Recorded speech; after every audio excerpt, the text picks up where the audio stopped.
You have to be doing something in a new way, in a novel way. You have to be codifying those ideas in a way that other people can execute on them. Again, if I just do something all by myself, that's great for me, but that is not being a leader in the market. So at its most basic definition, thought leader is have thoughts, be a leader. This is Erin Balsa from House of Bold, and you're listening to the Notorious Thought Leader podcast. More and more B2B marketers are talking about thought leadership. Some companies are even renaming their blog the Thought Leadership blog. But what does it actually mean to be a thought leader? And how are top B2B marketers using thought leadership to generate demand? That's what we're here to find out. My guest today is Ashley Faus, who's the Director of Integrated Product Marketing at Atlassian. And the reason I wanted to have Ashley here as my first guest for this podcast is because when I think about thought leadership, I think Ashley has it going on for two reasons. First, she is very involved in thought leadership at Atlassian, A, and B, she's a thought leader herself. She has created different frameworks and models for thinking about thought leadership, and she's been asked to speak at some of the best top tier conferences. For example, I know you were speaking at Inbound about thought leadership. So I wanted to have her on today to talk a bit about the burning question that's top of mind for me, and I know a lot of other people. WTF is thought leadership. So Ashley, first question to you. What the fuck is thought leadership? Yes, I got very excited about this title because I think that's the most honest way to ask this question, right? Most people do it in this delicate manner where they're like, yes, we need to pontificate about the things. So I think that thought leadership, if we map it back to my 4 pillars, it's about credibility. It's about having a profile, which is really around that external influence piece. It's about being prolific. So it's not just one time you had one smart idea. It's how are you shaping the conversation? How are you driving it forward? And then it's about strong depth of ideas. So where a lot of people get confused is they think it's about selling a product or service, or it's about selling a brand or selling an organization. That's not thought leadership, that's sales. And we need quality content in sales as well. But that depth of ideas piece, you have to be doing something in a new way, in a novel way. You have to be codifying those ideas in a way that other people can execute on them. Again, if I just do something all by myself, that's great for me, but that is not being a leader in the market. So at its most basic definition, thought leader is have thoughts, be a leader. Right? It's right. Not sales. It's not sales. It's not brand. It's not being famous. It really is that combination of, smart, deep ideas that can help shape and change someone's organization or execution or mindset, and then sharing those in a way that they can actually consume them and put them into practice. So when you say, original ideas, to me, that seems like the hardest maybe way to become a thought leader. Would you say that with the people you work with who want to become thought leaders, where do they struggle the most in the 4 pillars? Is it coming up with the original ideas, or do you feel like they struggle more to find time to be prolific and to be creating all different types of content and all different channels? I would say most of the folks that I work with struggle to be prolific. And I think that in large part, it's because I work with a lot of technical folks. They actually are articulate, they're smart, they create a lot of internal content on Slack. Obviously at Atlassian, we have a very strong internal blogging culture. So the stuff that I see internally in our Confluence instance is so smart. And numerous times I'm like, can we share this externally? Like, what of this needs to be, is proprietary such that we wouldn't want to share it, or is not quite baked enough so that we're ready to say, hey, this is our official point of view, but it's super smart.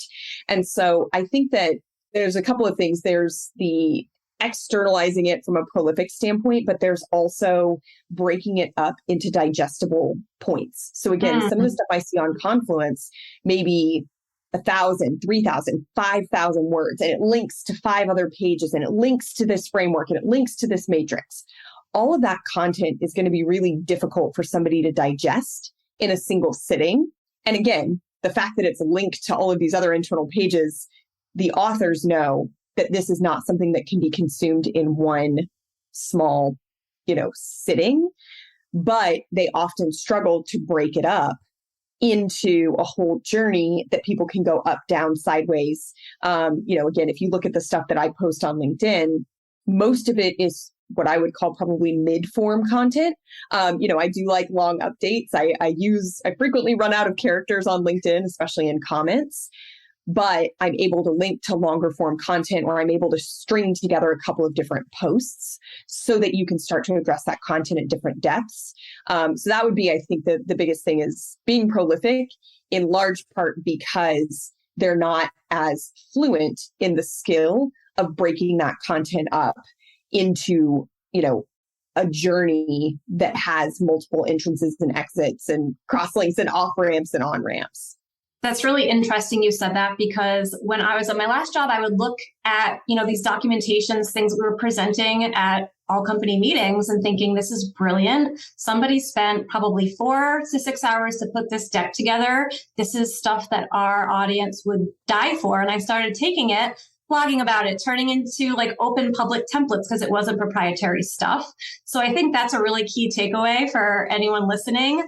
You have all of this amazing thought leadership from the people that already don't struggle with the unique ideas and frameworks. They have them, they're using them every day internally. So that right there is your first key to getting good original ideas that you can help to get out there. And the thing with prolificness, tell me what you think about this, Ashley.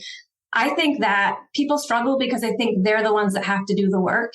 And then there are people like you and I and everyone else listening that's a marketer that's like, no, we can help you. So what would you say to a marketer listening who doesn't quite know how to help, right? So they're wanting to help. They have these really brilliant, people internally, whether they are individual contributors who have amazing, unique ideas, whether these are senior leaders. What's the kind of easiest way for them to capture that brilliance and capture those ideas in a form that can help the company grow? The biggest thing I would say is record everything. So if somebody gives a talk, whether that's internally or externally, record it, get the transcript of it. You can then start to turn that into a series of posts or one big long form, blog post or contributed article. If somebody does a podcast, great. Listen to the podcast, rip it, potentially see if there's any big quotes or bite-sized sound bites that you could put into a slide deck, and then that turns into a carousel on LinkedIn. So I think that just breaking out of the mindset that each thing belongs in the original medium that it was shared in, record it all, and take that holistic approach to say, you can record an hour-long presentation can turn into multiple blog posts, a whole LinkedIn series or Twitter threads, depending on, what channel they're most comfortable in.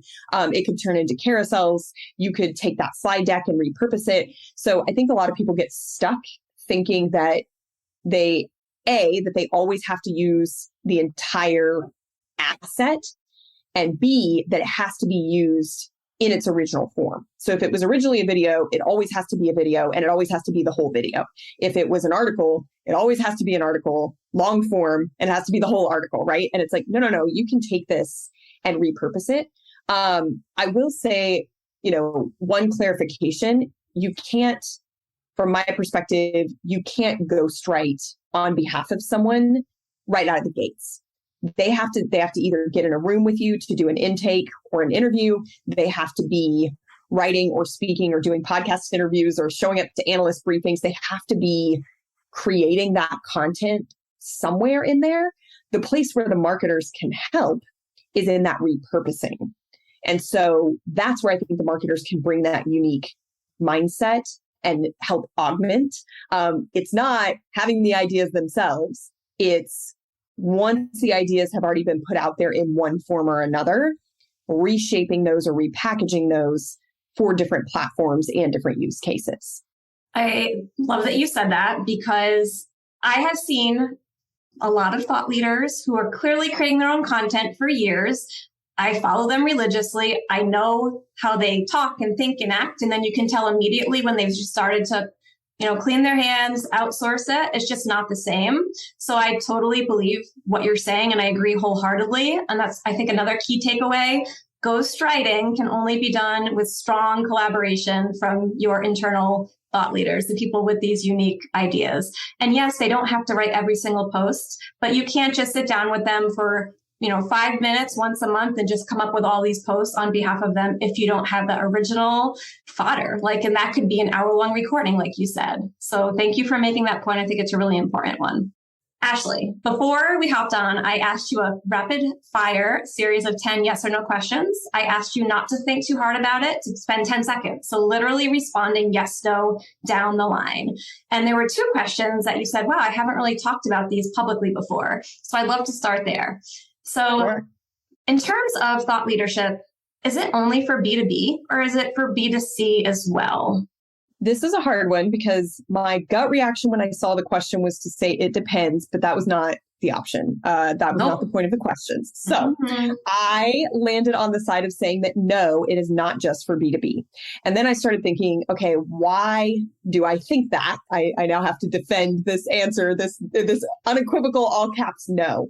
And so I started thinking of examples of B2C companies that have fundamentally helped shift mindsets and shift trends. It's not just that they put out a cool product or that they have smart brand campaigns. And 2 that I came up with as needing thought leadership are basically in the same space, and it's the sharing economy. So when Uber and Airbnb first came onto the scene, this concept that you're going to get in a car with a stranger and they're going to drive you somewhere.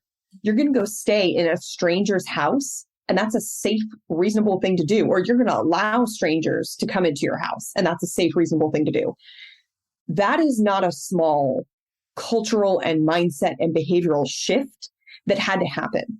Now, of course, oh yeah, we have Lyft and we have Uber and oh yeah, right. But even the shift between, if you think about it, taxis were already doing that. You get in a car with a stranger and they take you somewhere. Right. But people didn't think of it that way. And so when Uber came out and when Airbnb came out, they had to do a ton of education in the market about how this is safe, how we think about safety, what it means to be neighborly, what it means to get to know people around the world, what your community is. And so they fundamentally reshaped how we think about engaging with strangers. And now the sharing economy is a thing. The gig economy is a thing. They fundamentally created entire new business models and cultural and community exchanges. And so when you think about B2B, people frequently still think about oh, yes, we have to educate people about the need. And I'm like, yeah, but in B2C, you have to do the same thing. And this is different than brand campaigns. This is different than corporate social responsibility. This is different than mission statements, right? I debated about whether the stuff that, say, Nike or Apple do they're frequently held up as strong brands. And I was like, okay, what's the difference between brand and thought leadership? Is what they do, Apple and Nike, is that thought leadership? And from my perspective, it's not. Those are great brand campaigns. They foster trust and rapport with they stand for something bigger, right? But a lot of the campaigns that they have run are short-term campaigns. They haven't fundamentally shifted the industry. And I would say that releasing an innovative product doesn't necessarily count as thought leadership because, again, a technology can shift things, but that's a bigger trend that maybe you're existing in versus kind of reshaping how people think about the models or the behaviors within that industry. So I actually had to think a lot about this of did Nike and Apple do it, or are they just really great at branding? Okay.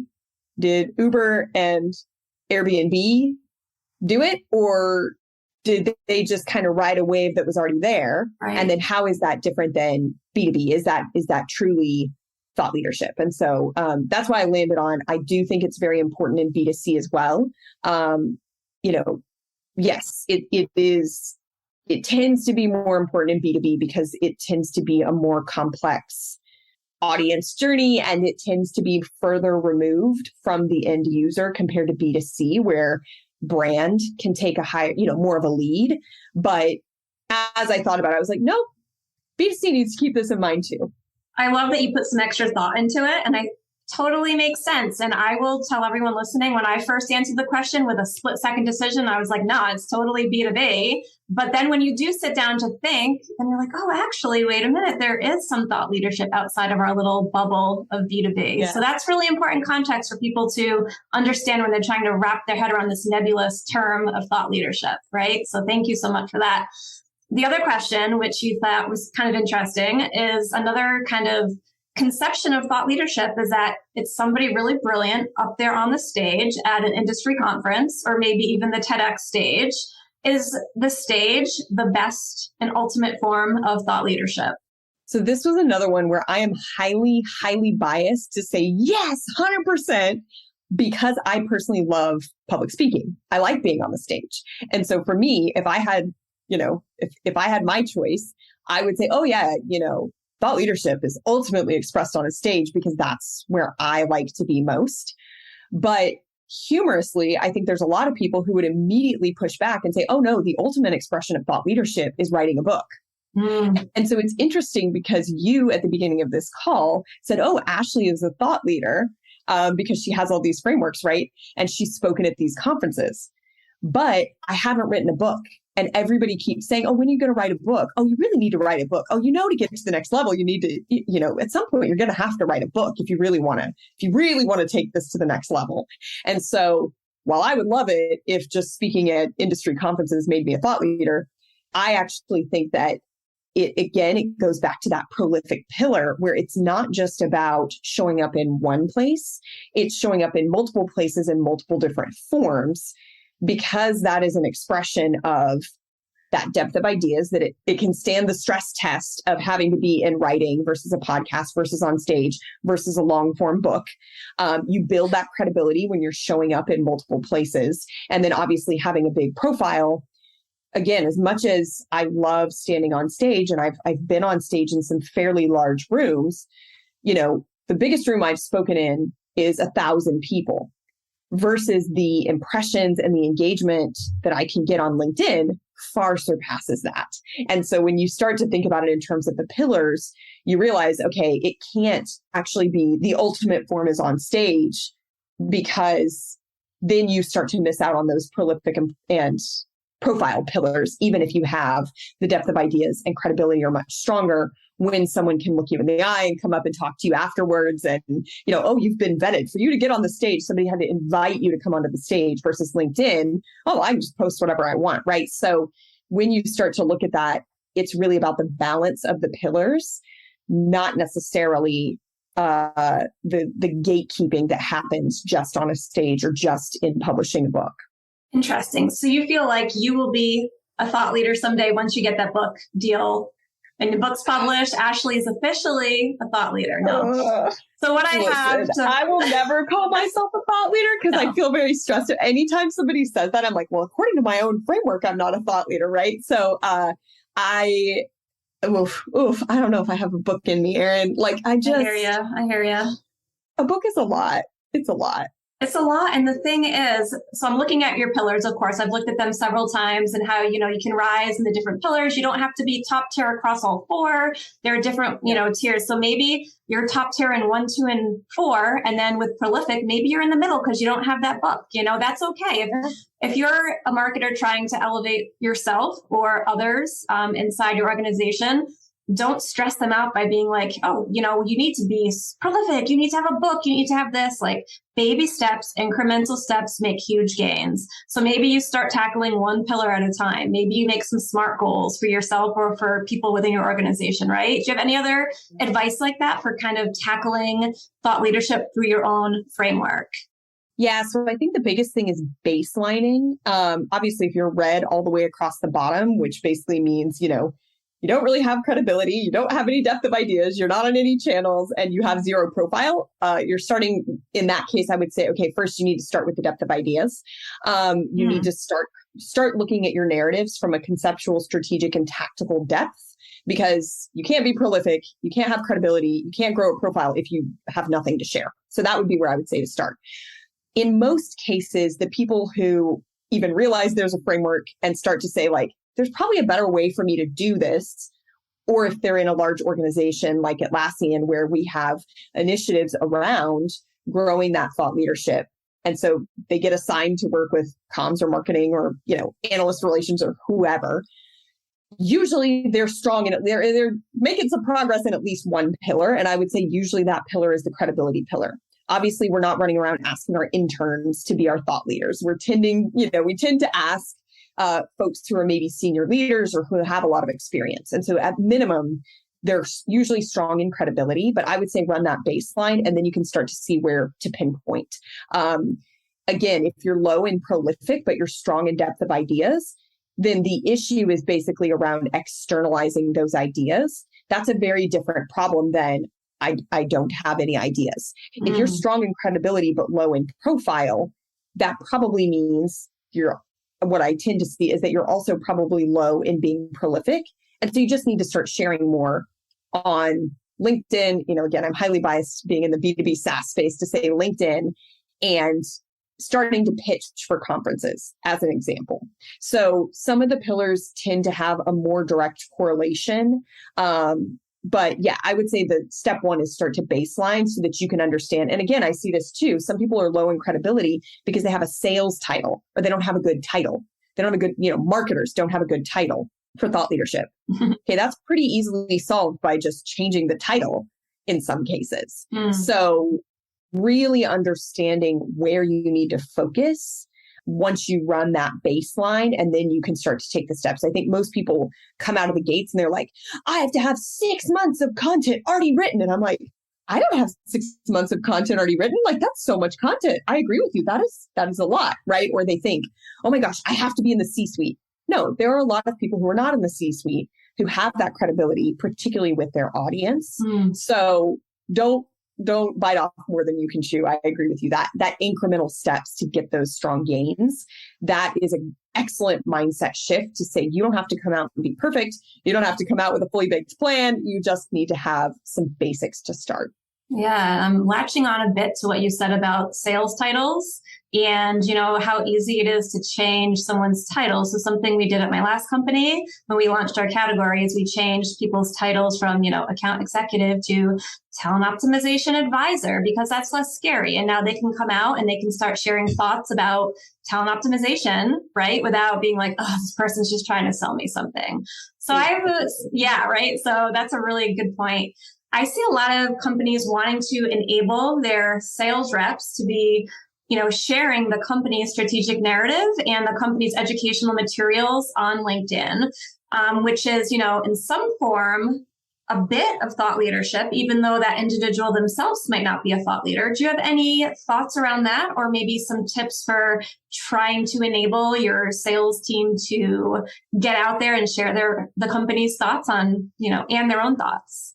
Yeah, so I would differentiate a little bit between a thought leadership initiative, a brand awareness initiative or campaign, and kind of that social selling would be, I think, the other pillar. So I actually think if you look at someone like Laura Erdem from Dream Data, she does an excellent job on that social selling piece. She's a sales rep for Dream Data. They're about attribution, and she frequently shows up on behalf of Dream Data. In contrast to someone like me, you pretty much never see me showing up selling what I actually market for Atlassian, right? I do Agile and DevOps. So I'm doing more developer marketing, engineering management marketing, right? I never show up like that on LinkedIn because that's not the audience that I built. I may actually show up really well from a recruiting perspective on behalf of Atlassian, right? Or some of our brand narratives around unleashing the potential of every team and ways of working. I do have credibility to speak to that, but I still don't show up that way very often. You don't see me talk about Atlassian very often. So if you look, Laura and I would say, are both successful in our goals. She is excellent and is an excellent example of social selling. I don't do social selling because the audience that I've curated doesn't want to buy that. Like the thing that I actually sell in my day job is not really appropriate for my audience. So I think that the biggest thing when you talk about empowering sales reps to show up, it has to go beyond just putting a webinar link on LinkedIn or putting, we launched a feature. that's not selling, that's advertising. Pay for that. Like, pay to put that message And no out. one cares. No one wants to see that on their social no one media. cares. Nobody's going to engage with it, right? Versus, again, if you look at Laura's stuff, asking, how do you think about attribution? Let me show you an actual customer journey and tell you how we got these insights, and then tell you what we did to take action on those insights. Whether I buy Dream Data or not, her content is valuable to me because I start to understand how other marketers are thinking about attribution, how other marketers are thinking about the audience journey, how people are tracking those kinds of things. And so I think that shift into how to think about the problem and understanding the problem space, how to think about the solution and understanding the solution space. Maybe the solution space, maybe the issue is not that you don't have good enough attribution or tracking software. It's that you're fundamentally measuring the wrong things. Or again, this post from Ryan Law yesterday that was making the rounds on Twitter and LinkedIn, talking about the page view paradox. And that a lot of the metrics that we optimize for as marketers frustrate our audience, but we don't account for that in our results. We don't account for that sentiment shift or frustration in our results. Oh, they downloaded the ebook. Huzzah, ebook downloads are growing. Okay, but if you lost half the audience by putting something behind a gated form, it doesn't matter that you can track the gated form. You lost half your audience. And so those kinds of discussions, when a sales rep can go beyond just that one-way sales broadcast and into educating you about the problem and solution space, that's where the gold is. That's the key. Social selling is a misnomer, unfortunately, because it implies that you're just going to come into people's inboxes and be like, hello, I'm a sales rep and I'm here to sell. It's like, no, you're so close to me. Yeah. Breathing on me in my LinkedIn box. Just stop. Yes. So that's what I would say. I think it's a fine line. It's a fine line. But there are examples of people who are doing it right. So let's ask you, like at Atlassian, do you enable your sales team to do social selling, or are you more focused on enabling the thought leaders outside of the sales team? I think we're going through a shift on this. So Atlassian has grown and has been very successful over the last 15, 20 years using this land and expand self-serve flywheel model, which basically means we're going to make it as frictionless as possible for you to buy. And that works very well for us and for our products. And so because of that, we haven't had a traditional sales team until recently. And so I think we're actually going through a mindset shift where in the past, this is the type of content that I work on, we have our Agile microsite, for example, that leans very heavily into Agile practices and enabling Agile teams and Agile practitioners. You can do that with sticky notes. You can do that with a whiteboard. Actually, you can also do it with Jira. Maybe we introduce you to Jira, right? And oh, look, we have a free tier for up to 10 users. So when I talk to you about, prioritizing your backlog for the next sprint, and then I have a tutorial that says, here's how to use backlogs in Jira, it's a lot easier of an on-ramp because, I understand backlogs and sprints. You're right. It would be much easier to do this, especially in a remote world with Jira versus a whiteboard. Oh, and you have a free tier. So you're telling me I can get started today without having to pay? Like, perfect, And so that's a much easier story for us to tell and has worked out really well if we were thinking about a social selling kind of parallel. But we have started to understand that, as sales get more complex, as we have more products and that story is harder to tell, it can be much easier to have a single person who tells that story or works with you in a large organization. In that case, the better way for us to talk about that is not, let me show you how Jira Align can help you get visibility all the way across your portfolio. Like, I don't really care about that at all. Thank you. Versus, let's talk about how you map all of the work that happens at the lowest levels or the front lines of the organization up to the strategic goals at the portfolio level, up to the vision and mission of the company in the long run. And how does that tie into all of these other objectives? That's a hard problem to solve. That's a big topic to discuss. So when you see a rep talking about that, ways of working and those kinds of things on LinkedIn, sure, every so often they'll say, and by the way, this customer used Jira Align to help you do that, or used advanced roadmaps to help you do that, or use Confluence to enable an open culture. But the discussion in that case is more about the ways of working and the goal setting and the visibility than it is about a specific tool. And so I would say we're actually kind of going through a bit of a shift to incorporate, high touch or traditional sales models into how we're doing our content strategy.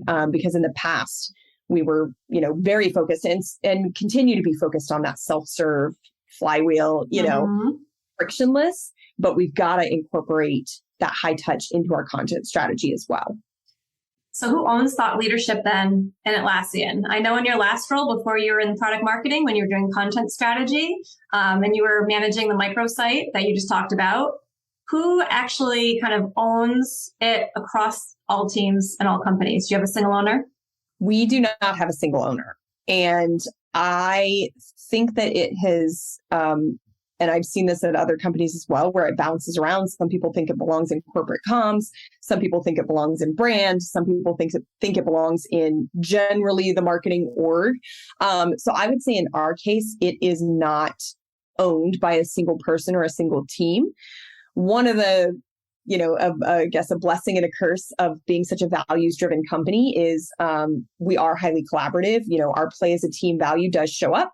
And so depending on kind of which channels and which leaders and which narratives we're focused on will kind of depend on who takes the ownership of that particular stream of work or narrative arc. On the flip side of that, this be the change you seek value can sometimes be a double-edged sword where someone's like, I'm just going to go off and be a thought leader. And you're like, come back.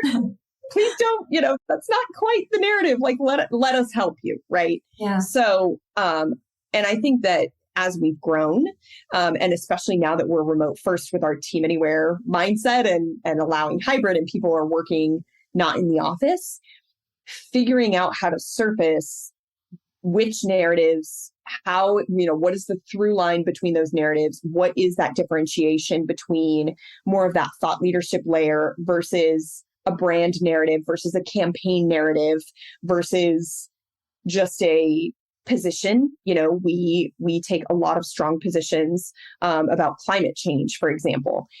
That is not necessarily, in my opinion, thought leadership as much as it, or even a brand platform as much as it is, this is just a mission-driven part of how we show up, right? So those, and I think those nuances do matter. It's a lot harder for you to be, a thought leader, again, sharing ideas that fundamentally shift the trends or shape the industry versus just being a strong supporter of other people and brands and companies that have that expertise to shift that mindset. So if you look at that, when you start to break down, that brand platform around ways of working and unleashing the potential of every team, that's a brand narrative. The corporate social responsibility piece around climate change, we lean into working with and supporting the experts in those spaces compared to, some of the thought leadership about, nitty gritty about how teams should work and why they should work that way. And how do you think about team health and how do you drive that forward? Those are kind of three different things. But if you look at how Atlassian shows up, it's like, oh, okay, this all makes sense. We're all speaking from the same playbook. You see it shows up on LinkedIn versus, our brand campaigns or our product campaigns versus what you see our founders or our C-suite out there talking about. What would you say is a split in terms of, 100% of the pie, and you can divvy it up into SEO content and kind of, help articles and this and that? What kind of percentage of marketing do you think should be attributed or reserved for doing some thought leadership, whether that is on stage, in a book, in the blog? I know a lot of companies that are starting to rename their blog to the thought leadership blog. So it's definitely something companies and marketers are really thinking about. But what do you think is the right percentage?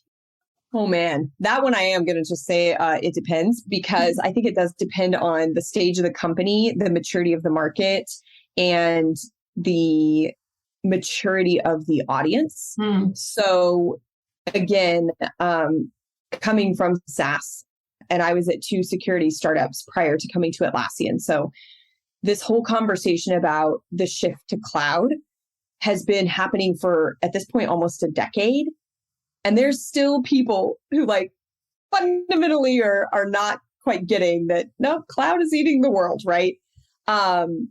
When that shift first started to happen, all of the companies that were born in the cloud, cloud native, cloud first, whatever, kind of in that, basically saying like, we're cloud.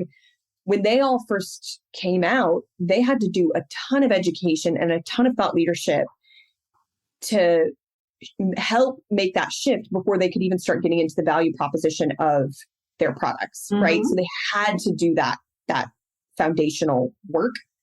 Now, a decade later, running around being like, in today's modern times, the cloud has become, it's like, that's not thought leadership. You're just like stating what's already happening in the industry, right? So I think it is very different. I would also say too, if you're in the startup world where you're not going to get your next round of funding and or you're not going to stay alive for another year, if you don't sell product, you don't really have the luxury of talking generically about, how might we do this thing, right? Like you need to get in there and be like, this is the problem.